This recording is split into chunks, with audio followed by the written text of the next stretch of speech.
నమస్తే, welcome to BDD news. ముందుగా headlines.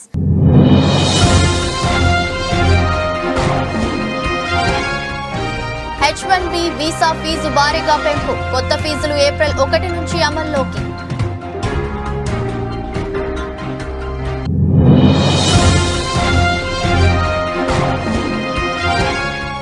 ఏపీకి ప్రత్యేక హోదా కోసం ఢిల్లీలో షర్మిల ధర్నా. పలు పార్టీల అధినేతలతో వరుస భేటీలు.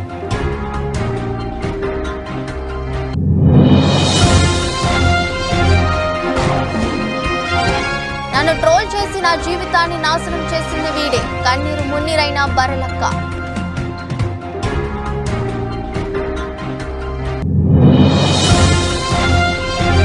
ప్రజాభవన్ ఎదుట ఆటోను తగులబెట్టుకున్న డ్రైవర్. మహిళలకు ఉచిత బస్సు ప్రయాణంతో ఉపాధి కోల్పోయామని గగ్గోలు పెడుతున్న ఆటో డ్రైవర్.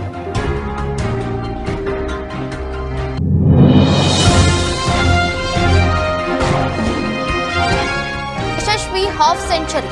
లంచ్లోపే 100 కొట్టిన టీమిండియా.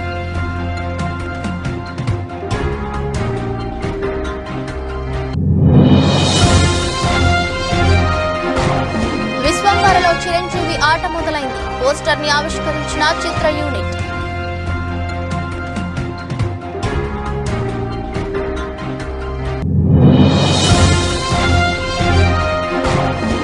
దూసుకుపోతున్న స్టాక్ మార్కెట్లు. 770 పాయింట్లు పెరిగిన సెన్సెక్స్.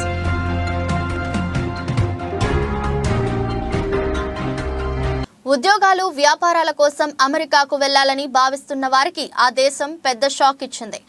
H1B, L1, EB-5 లాంటి వివిధ కేటగిరీల వలసేతర వీసా ఫీజులను భారీగా పెంచుతున్నట్టు ప్రకటించింది. 2016 తర్వాత అమెరికా వీసా ఫీజులు పెరగటం ఇదే తొలిసారి. కొత్త వీసా ఫీజులు ఏప్రిల్ 1 నుంచి అమల్లోకి వస్తాయని బైడెన్ సర్కారు స్పష్టం చేసింది.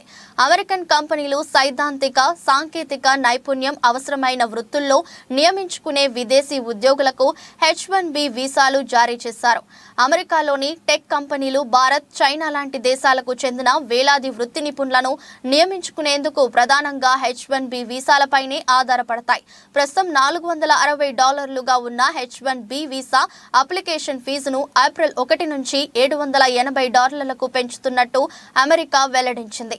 అమెరికన్ బహుళజాతి కంపెనీల్లోని విదేశీ ఉద్యోగుల అంతర్గత బదిలీకి వీలు కల్పించే L1 వీసా ఫీజును $460 నుంచి $1,385లకు, విదేశీ పెట్టుబడిదారులకు ఇచ్చే EB-5 వీసా ఫీజును $3,675 నుంచి $11,160లకు పెంచుతున్నట్టు బుధవారం విడుదల చేసిన ఫెడరల్ నోటిఫికేషన్లో పేర్కొంది. H1B వీసా రిజిస్ట్రేషన్ ఫీజును కూడా $10 నుంచి $215లకు పెంచుతున్నట్టు బైడెన్ సర్కారు ప్రకటించినప్పటికీ అది వచ్చే ఏడాది నుంచి అమల్లోకి వస్తుందని తెలిపింది.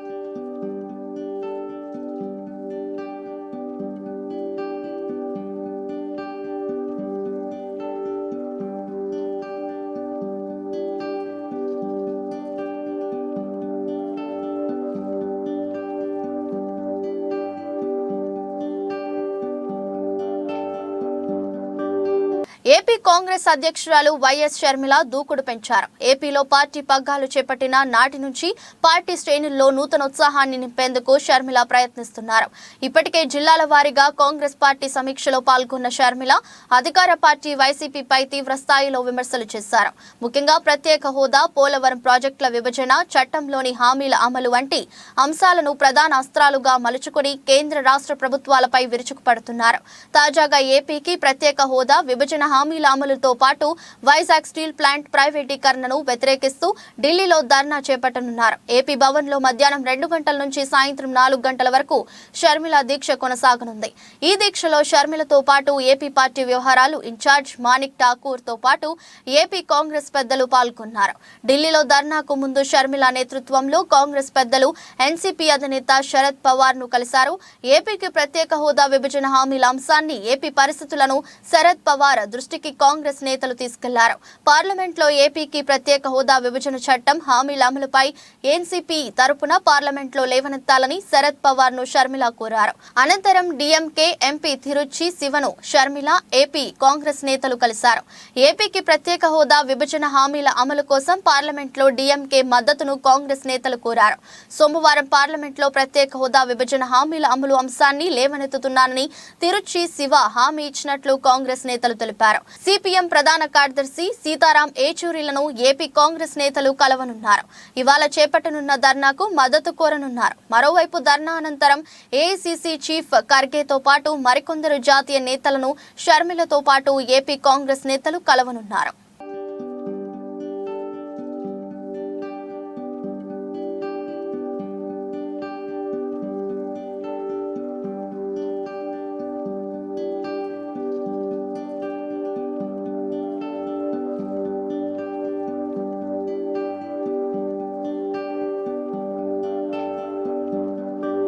బర్రెలక్క కూడా సోషల్ మీడియా ట్రోల్స్ వల్ల ఇబ్బంది పడింది. తెలంగాణ అసెంబ్లీ ఎన్నికల సమయంలో బర్రెలక్క పేరు మారుమ్రోగింది. తెలంగాణ ఎన్నికల్లో పోటీ చేసింది బర్రెలక్క. అంతకుముందు ఆమె డిగ్రీ చేసి జాబ్ దొరక్క బర్రెలు కాసుకుంటున్నా అంటూ చేసిన వీడియో బాగా వైరల్ అయింది. దాంతో ఆమెకు బర్రెలక్క అనే పేరు వచ్చింది. ఫాలోయింగ్ కూడా విపరీతంగా పెరిగిపోయింది. సోషల్ మీడియా వల్ల ఎంత లాభం ఉందో అంతకు మించిన నష్టం కూడా ఉంది. చాలా మంది సోషల్ మీడియా ద్వారా ఫేమస్ అయ్యారు. సినిమాల్లో ఛాన్స్లు అందుకున్నారు. భారీ ఫ్యాన్స్ ఫాలోయింగ్ ను కూడా సొంతం చేసుకున్నారు. అయితే మరికొంతమంది మాత్రం పరువు పోగొట్టుకున్నారు. చాలా మంది ట్రోల్స్ కు గురయ్యారు. అయితే ఇప్పుడు బర్రెలక్క కూడా సోషల్ మీడియా ట్రోల్స్ వల్ల ఇబ్బంది పడింది. తెలంగాణ అసెంబ్లీ ఎన్నికల సమయంలో బర్రెలక్క పేరు మారుమ్రోగింది. తెలంగాణ ఎన్నికల్లో పోటీ చేసింది బర్రెలక్క. అంతకుముందు ఆమె డిగ్రీ చేసి జాబ్ దొరక్క బర్రెలు కాసుకుంటున్నా అంటూ చేసిన వీడియో బాగా వైరల్ అయ్యింది. దాంతో ఆమెకు బర్రెలక్క అనే పేరు వచ్చింది. ఫాలోయింగ్ కూడా విపరీతంగా పెరిగిపోయింది. దాంతో రాజకీయాల వైపు అడుగులేసింది. బర్రెలక్కకు కేవలం 5,000 ఓట్లు మాత్రమే పడ్డాయి. చాలా మంది ఎన్నికల సమయంలో బర్రెలక్కకు మద్దతు ఇచ్చారు. అయితే ఆమెపై ఎంత సింపతి వచ్చిందో ట్రోల్స్ కూడా అంతే వచ్చాయి. చాలా మంది సోషల్ మీడియాలో బర్రెలక్కను రకరకాలుగా ట్రోల్స్ చేశారు. అసభ్యకరమైన థంబ్నెయిల్స్ పెట్టి సోషల్ మీడియాలో వ్యూస్ కోసం దిగజారిపోయారు.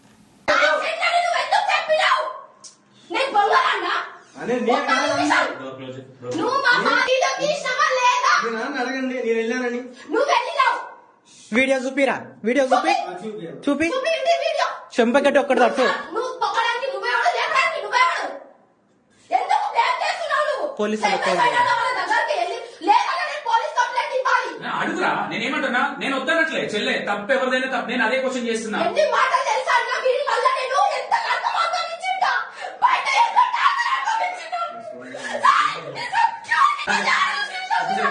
వీడియో చూపిరా. ఒక్క నిమిషం.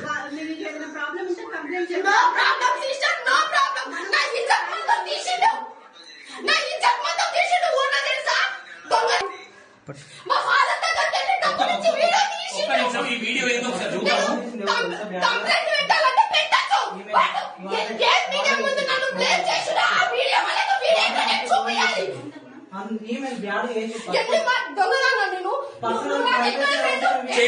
చేయండి.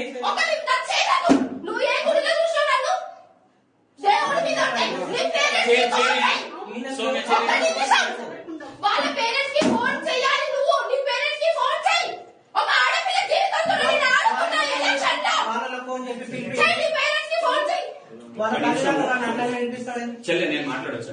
పర్మిషన్ ఇస్తే నేను వద్దట్లేదు. ఒక ఆడపిల్లకి అన్యాయం జరిగితే 100% నేను కూడా మహిళలకు ఉచిత బస్సు ప్రయాణంతో ఉపాధి కోల్పోయామని ఆటో డ్రైవర్లు గగ్గోలు పెడుతున్నా కాంగ్రెస్ ప్రభుత్వం నుంచి స్పందన రావడం లేదు. తమ బతుకులు రోడ్డున పడ్డాయని తమను ఆదుకోవాలని కోరినప్పటికీ స్పందన లేకపోవడంతో రాష్ట్ర వ్యాప్తంగా ఆటో డ్రైవర్లు ఆందోళనలు ఉధృతం చేస్తున్నారు. ఈ క్రమంలోనే ప్రభుత్వ తీరుతో కడుపు తరుక్కుపోయిన ఓ ఆటో డ్రైవర్ తీవ్ర నిర్ణయం తీసుకున్నాడు. తన బతుకు బండిని నడిపించే ఆటోకు నిప్పు పెట్టుకున్నాడు. గురువారం సాయంత్రం ప్రజాభవన్ వద్దకు వచ్చిన ఓ ఆటో డ్రైవర్ తన ఆటోను తగులబెట్టాడు. అక్కడే ఆందోళన చేపట్టాడు. ఇది గమనించిన పోలీసులు వెంటనే ఆటో డ్రైవర్ ను అదుపులోకి తీసుకున్నారు. ఆటోకు అంటుకున్న మంటలను ఆర్పే ప్రయత్నం చేశారు. దీనికి సంబంధించిన వీడియో ఇప్పుడు సోషల్ మీడియాలో వైరల్ గా మారింది. సదరు ఆటో డ్రైవర్ ను మహబూబ్ నగర్ కు చెందిన దేవ్లా పోలీసులు గుర్తించారు. మహిళలకు ఉచిత బస్సు ప్రయాణం కారణంగా కిరాయిలు దొరక్కపోవడంతో ఆర్థిక ఇబ్బందులు ఎదుర్కొంటున్నానని, అందుకే నిరసనగా తన ఆటోను తగలబెట్టినట్టుగా దేవ్లా వెల్లడించారు.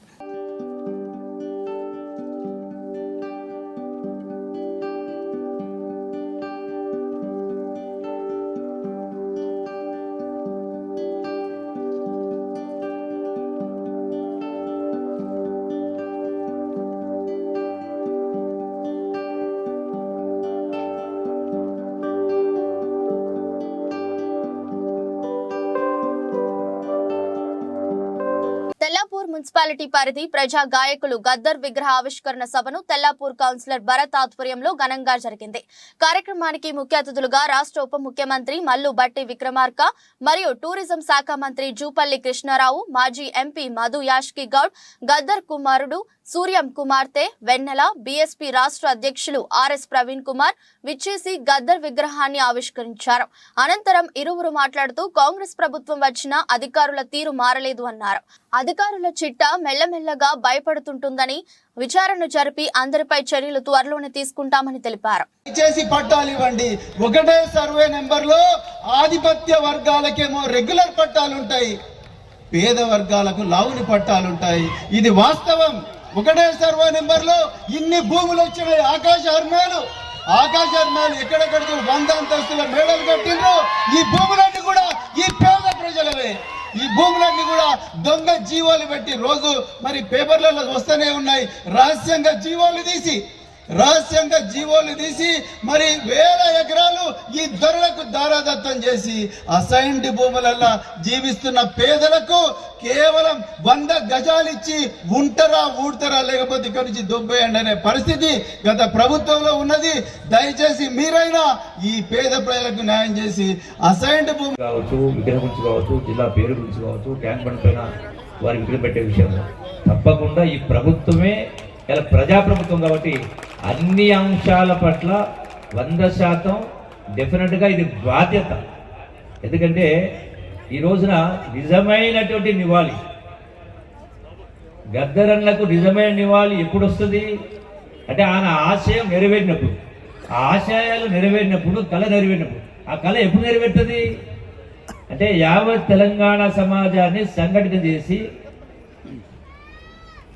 అందరి సమస్యల పరిష్కారం కోసం, సమాజ స్థాపన కోసం విలువలు కావచ్చు, ఈనాడు సామాజిక రుగ్మతలు కావచ్చు, ఇవన్నీ కూడా పోవాలంటే ఆయన నాతో పాటు ఆదిలాబాద్ నుంచి ఖమ్మం వారి వయసు ఆరోగ్యం సహకరించకపోయినప్పటికి కూడా ఎండల్ని లెక్క చేయకుండా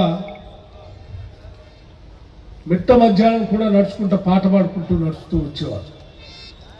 గసపెట్టుకుంటూ నడుస్తూ ఉంటే మేమే చెప్పేవాడు, అన్న ఎందుకు నడుస్తాం, ఈ రాష్ట్రంలో ఉన్నటువంటి ప్రజల కోసం మీరు నడవాలి, సత్యం ఉంది, నేను సత్యం చెప్తున్నా అని చెప్పి చాలా సందర్భాల్లో ఆ సమావేశాల్లో ఆయన చెప్పాలనుకున్నటువంటి మాటలు, ఆయన మనసులో ఉన్నటువంటి ఆలోచనలన్నింటినీ కూడా పంచుకున్నాం. ఆ ఆలోచనలన్నింటినీ అమలు చేయటానికి ఇందిరమ్మ రాజ్యాంగం ఉన్నటువంటి కాంగ్రెస్ పార్టీ సిద్ధంగా ఉంది అని చెప్పడం కోసమే మేము ఆయన జయంతిని అధికారికంగా ప్రకటించడే కాదు, ఆయన పేరు మీద అవార్డు కూడా ప్రకటించాం. జగనన్న పాలనలో జరిగిన సంక్షేమాన్ని ప్రజలకు మరింత సవివరంగా తెలియజేసేందుకు ఎల్ఈడి లైట్లతో కూడిన ప్రచార రథాలను ప్రారంభించడం జరిగిందని తూర్పు గోదావరి జిల్లా వైఎస్ఆర్ కాంగ్రెస్ పార్టీ అధ్యక్షులు రాజానగరం శాసనసభ్యులు జక్కంపూడి రాజా పేర్కొన్నారు.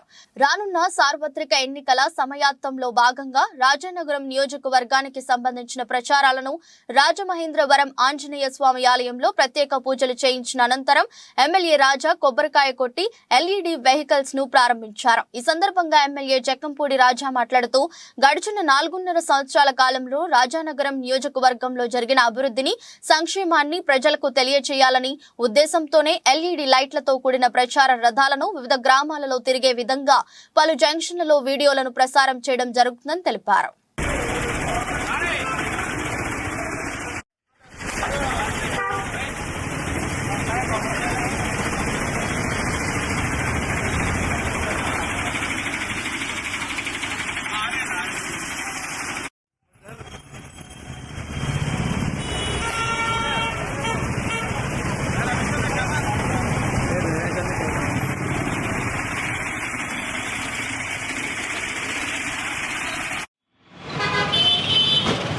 రాజానగరం నియోజకవర్గంలో జరిగినటువంటి గడిచిన 4.5 సంవత్సరాలుగా వైఎస్ఆర్ కాంగ్రెస్ పార్టీ పాలనలో అభివృద్ధి సంక్షేమ పథకాలని ఎన్నికలు సమీపిస్తూ ఉన్న తరుణంలో మరింత విస్తృతంగా ప్రజల్లోకి తీసుకుని వెళ్ళాలనేటువంటి ఉద్దేశంతో మరి ఎల్ఈడి వెహికల్స్ని పెట్టడం జరిగింది.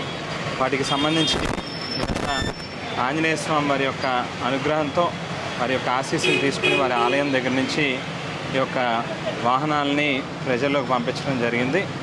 జగన్మోహన్ రెడ్డి గారు ఏదైతే ఎక్కడ ఎప్పుడు ఎన్నడూ మనం విననిది చూడనిది ఇవాళ ఒక గొప్ప సంక్షేమ ప్రభుత్వ పాలన ఈ రాష్ట్రంలో అందిస్తూ ఉన్నారు.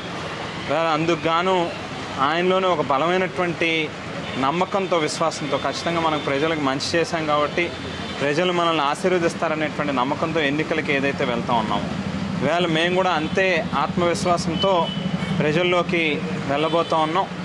ఏదైతే సిద్ధం అనేటువంటి మాటని జగన్మోహన్ రెడ్డి గారు చెప్తా ఉన్నారు, మేము సైతం జగన్మోహన్ రెడ్డి గారితో పాటుగా ప్రజల్లోకి వెళ్ళడానికి ప్రజల ఆశీర్వాదాలు చూరగొనడానికి సిద్ధం. ఇవాళ ఏదైతే తెలుగుదేశం పార్టీ వాళ్ళు అవలంబిస్తూ ఉన్నటువంటి ఒక మోసపూరితమైనటువంటి కార్యక్రమాలని తిప్పికొట్టడానికి సిద్ధం.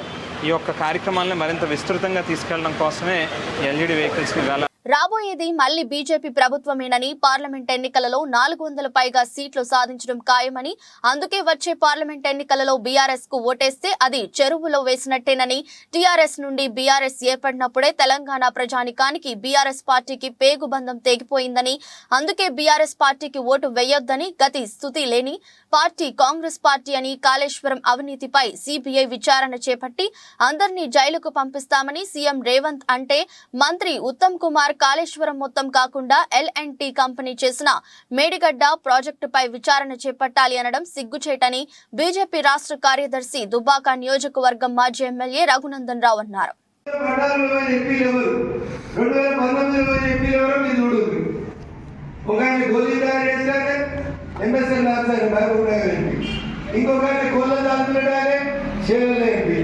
ఇంకొక భూములలో గీతలు తీసుకొని అమ్ముకునేటోడు నల్గొండలో పోటీ చేసి ఓడిపోయాడు. ఇంకొక బస్సులు పెట్టుకొని క్లీనర్ పని చేసేవాడు మెదక్కి వెళ్ళిపోయాడు. ఇట్లా ఒక్కొక్కడు ఒక్కొక్క వ్యాపారం పెంచుకున్నాడు తప్ప దీనికి 10 ఉంటే 20 బస్సులు చేసుకున్నాడు. వారికి 10 పోటీలు ఉంటే 20 పోటీలు అయినాయి. 3 MSL ల్యాబ్లు ఉంటే 10 MSL ల్యాబ్లు అయినాయి తప్ప వీళ్ళు ఎన్నడూ ప్రజల కోసం పార్లమెంట్ లో మాట్లాడలేదు. మాట్లాడిరా మరి ప్రజెంట్ దొంగలు వస్తావా? రేపు ఏమైనా బీఆర్ఎస్ మంచి వాళ్ళకి ఇస్తారా? మళ్ళీ అమ్ముకుంటారు. ఇదిగే పేపర్లలో ఆయన పేరు వస్తుంది, కాలుముఖిన పేరు. కలెక్టర్ నుండి కాలుముఖిన పేరు వస్తుంది. ఎందుకు ఇద్దరు ఆయనకు? కాలుముఖినది కాదు, రింగ్ రోడ్డు వంకలు తిప్పినందుకు, రింగ్ రోడ్డు బంగ్లాలు కట్టినందుకు, కలెక్టర్ గా ₹1,00,000 జీతాన్ని 1,00,000 కోట్ల ఆస్తులు పెంచుకున్నందుకు వాళ్ళ దగ్గర 100 కోట్లు తీసుకొని అమ్ముకుంటారు. వాడంతా డైరెక్ట్ దగ్గరికి పొరపాటుకి అయితే పని చేస్తాడా? సో బీఆర్ఎస్ ఓటైతే చిన్నశంకరపేట చెరువులు వేసినట్టు, ఏడేసినట్టు చెరువులు వేసినట్టు అంటే 2-3 అయితే ఈ మిగుతాడు, ఆడికి వచ్చాక మనోళ్ళు కనబడేది లేదు. సో అందుకని బీఆర్ఎస్ అయినప్పుడే తెలంగాణ ప్రజలతోటి చంద్రశేఖరరావుకి తెలంగాణ ప్రజలకి మధ్యన పేగు బంధం తెగిపోయింది. ఏం బంధం తెగిపోయింది? దాన్ని కడుపులోకి వెళ్ళి మనం బయటకు వచ్చినాక పేగు బంధం అని చెప్తారు. ఆ బంధం ఇలా తెలంగాణ ప్రజలకి చంద్రశేఖరరావు ప్రజలు తెగిపోయింది. అందుకని బీఆర్ఎస్ ఓటేస్తే ఏడేసినట్టు. తెదేపా నాయకుడు గన్నవరం PACS మాజీ అధ్యక్షుడు కాసరనేని రంగబాబుపై దాడి కేసులో నిందితుడు అరెస్ట్ చేశారు. నిందితులు హైదరాబాద్ పాత బస్తీకి చెందిన వారిగా గుర్తించిన పోలీసులు దాడికి పాల్పడిన 5 నిందితులను అదుపులోకి తీసుకుని గన్నవరం కోర్టు జడ్జి గారి ముందు ప్రవేశపెట్టిన గన్నవరం పోలీసులు 15 రోజులు రిమాండ్ విధించిన జడ్జి 5 ముద్దాయిలను గన్నవరం సబ్ జైలుకు తరలించిన పోలీసులు.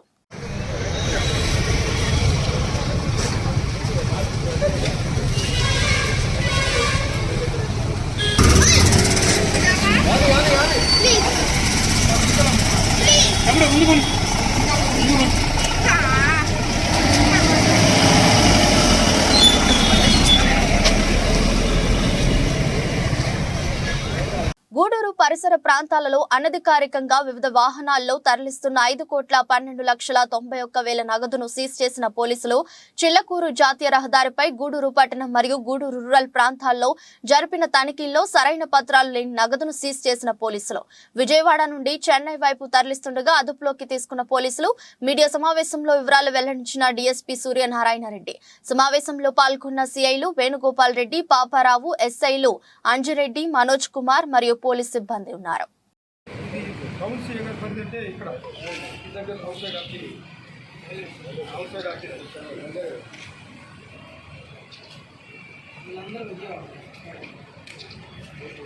విజయవాడలో ఒకరెక్కాడు, రాజమండ్రి కూడా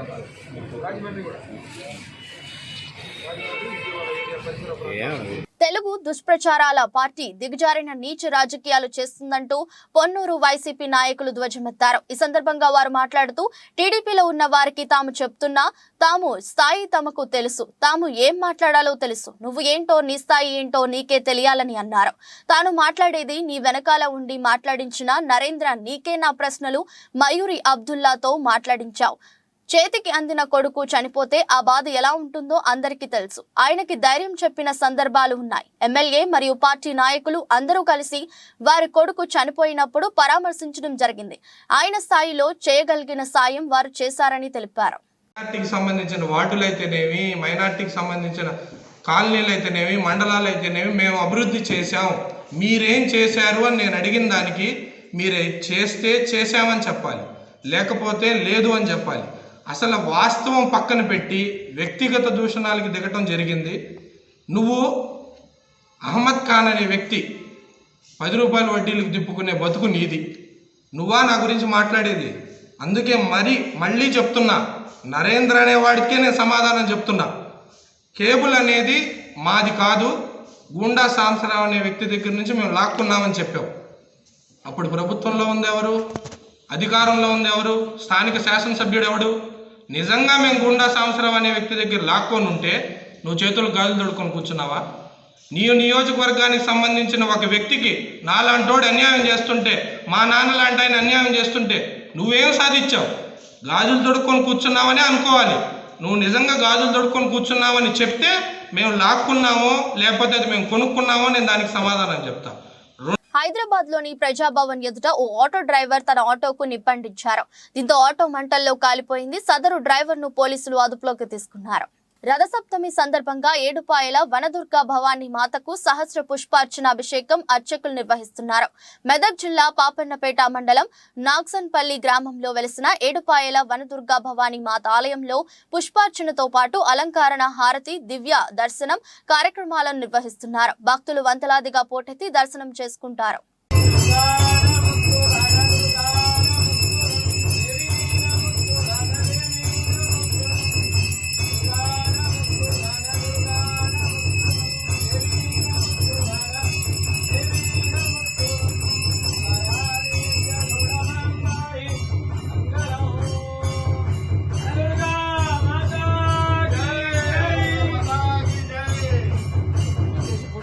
ఉప్పల్ టెస్టులో హాఫ్ సెంచరీతో చెలరేగిన ఓపెనర్ యశస్వి జైస్వాల్ విశాఖపట్నం టెస్టులోనూ అర్ధశతకం సాధించాడు. ఇంగ్లాండ్ యువ స్పిన్నర్ గా యోషోబ్ బషీర్ బౌలింగ్ లో యశస్వి వరుసగా 6 4లు కొట్టి హాఫ్ సెంచరీ పూర్తి చేసుకున్నాడు. యశస్వి 89 బంతుల్లో 6 4లు, 1 సిక్సర్ తో వరుసగా రెండో 50 నమోదు చేశాడు.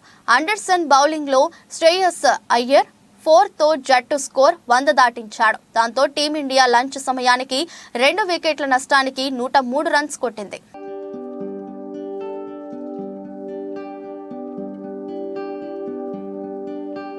అగ్నిగోళం కారు మబ్బులు మధ్య చిరంజీవి మాయా లోకంలోకి అడుగు పెడుతున్న పోస్టర్ ని ఆవిష్కరించి విషయాన్ని చెప్పేశారు. మెగాస్టార్ చిరంజీవి 156వ చిత్రం విశ్వంభర షూటింగ్ షురూ చేశారు. నేటి నుంచి రెగ్యులర్ గా సెట్స్ మీదకి వెళ్లబోతున్నారు అంటే అవునని తెలుస్తుంది. దానికి సంబంధించి చిత్ర యూనిట్ అధికారిక ప్రకటన కూడా రిలీజ్ చేసింది. మెగాస్టార్ జాయిన్స్ అంటూ విశ్వంభర కొత్త పోస్టర్ రిలీజ్ చేసింది. అగ్నిగోళం కారు మబ్బుల మధ్య చిరంజీవి మాయా లోకంలోకి అడుగు దూసుకుపోతున్న పోస్టర్ ని ఆవిష్కరించి విషయాన్ని చెప్పేశారు. దీంతో నేటి నుంచి చిరంజీవి సెట్స్ కి హాజరు కానున్నారని తెలుస్తుంది. ఇప్పటికే హైదరాబాద్ లో కొన్ని భారీ సెట్లు సిద్ధం చేసి పెట్టారు. చిరంజీవి సహా ప్రధాన తారాగణంపై కీలక సన్నివేశాలు చిత్రించాల్సిన నేపథ్యంలో కోట్ల రూపాయలు వెచ్చించి ఏకంగా 13 రకాల సెట్లు సిద్ధం చేసినట్లు తెలుస్తుంది. సోషియా ఫ్యాంటసీ చిత్రం కావడంతో మేజర్ పార్ట్ షూటింగ్ అంతా అక్కడే జరుగుతుందని తెలుస్తుంది.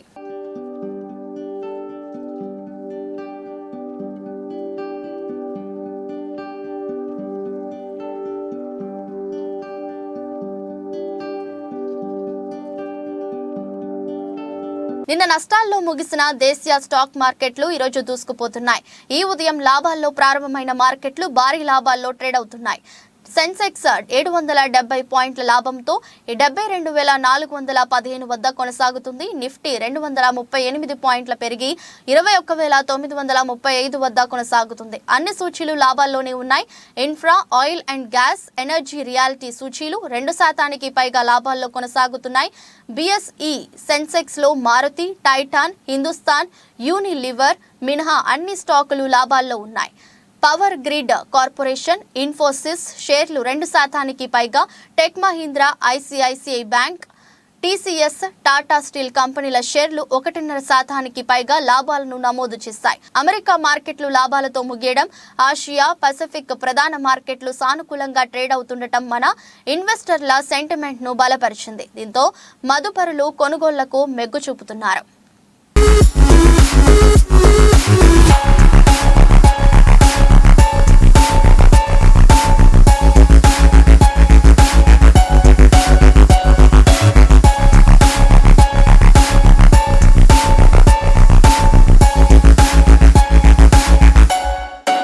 వార్తలు ముగించే ముందు మరోసారి హెడ్లైన్స్.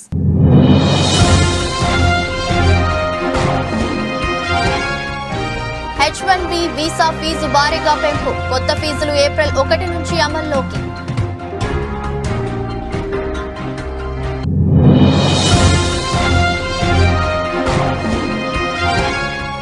ఏపీకి ప్రత్యేక హోదా కోసం ఢిల్లీలో షర్మిల ధర్నా. పలు పార్టీల అధినేతలతో వరుస భేటీలు.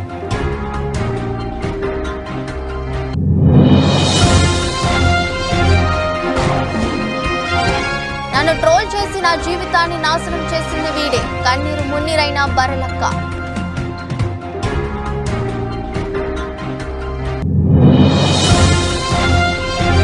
ప్రజాభవన్ ఎదుట ఆటోను తగులబెట్టుకున్న డ్రైవర్. మహిళలకు ఉచిత బస్సు ప్రయాణంతో ఉపాధి కోల్పోయామని గగ్గోలు పెడుతున్న ఆటో డ్రైవర్లు.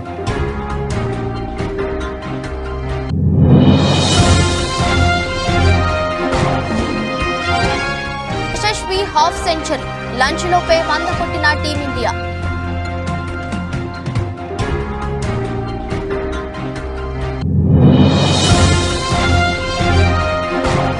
విశ్వంబరలో చిరంజీవి ఆట మొదలైంది. పోస్టర్ ని ఆవిష్కరించిన చిత్ర యూనిట్.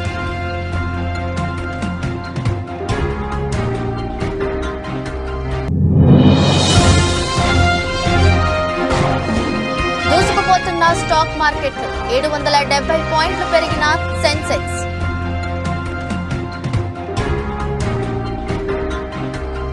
ఇది రోజు బులెటిన్. మరో బులెటిన్లో మళ్ళీ కలుద్దాం. అంతవరకు సెలవు. నమస్కారం.